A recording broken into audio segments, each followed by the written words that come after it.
Hey guys, my first stop is my craft closet. This is where I store all my faux stems. And so I just raided it and I grabbed all the fall colors, different shapes, sizes, textures. And I didn't use it all, but it was all ready to go. So first step is get a piece of foam and put the tallest, heaviest pieces first. That should help hold down the foam. If you still need help, tip number 1 is use some sticky tack or river rocks or even tape, something to hold that foam secure. And what I'm doing is I'm putting kind of the tallest pieces. That kind of gives me my shape. I like an asymmetrical look, but I also want it balanced. And then I like to start at the bottom. And so I use these faux magnolia leaves. On each side, it's kind of like a heavier leaf. It's a larger shape. And then I'm finding some different colors to kind of alternate in there. And again, going left to right, not perfectly symmetrical, but tip number 2 is use a chopstick or even a Phillips screwdriver, something to pre-poke your holes. It will save you a lot of time and energy instead of trying to get a faux stem in there, especially if it's not wired, you're lacking that structure.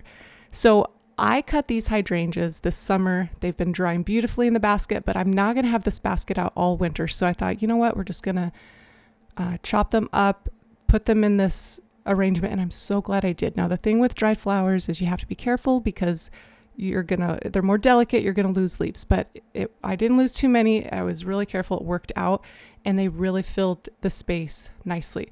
There was a little bit of a gap, and I'll show you what I did towards the end of the video.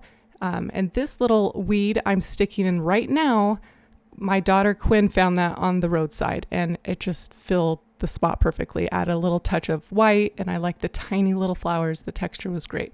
So go back and forth, left to right, really getting that balance, cutting some stems longer, some shorter.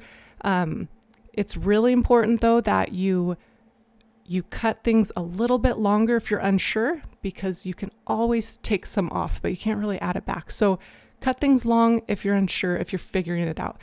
Now you can see that branch on the left, it's a little bit taller, longer than what I thought. And so stay to the end of the video and you're going to see the little shift I made to change it and add a little more balance. It's not so like wild hair of the whole thing.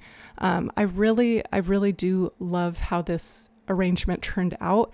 Now, I like to do arrangements from the back first to kind of build a structure, and then I like to move to the front unless you're wanting to see it from both sides. There's the fresh hydrangeas, just cut them from the yard. They will dry beautifully in here, but they kind of filled the center spot.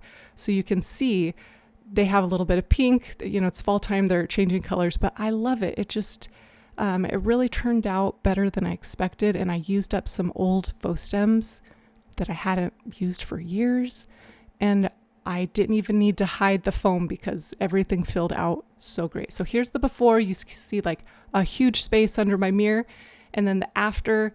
This arrangement fits perfectly. It'll be out of the way for Thanksgiving, and it fills that spot nicely, and I really love the colors, and just find that basket or vessel or tray or whatever you need to create something big and bold and just fabulous for the holiday season. Thanks so much for watching. Please give a thumbs up and subscribe. We'll see you next time.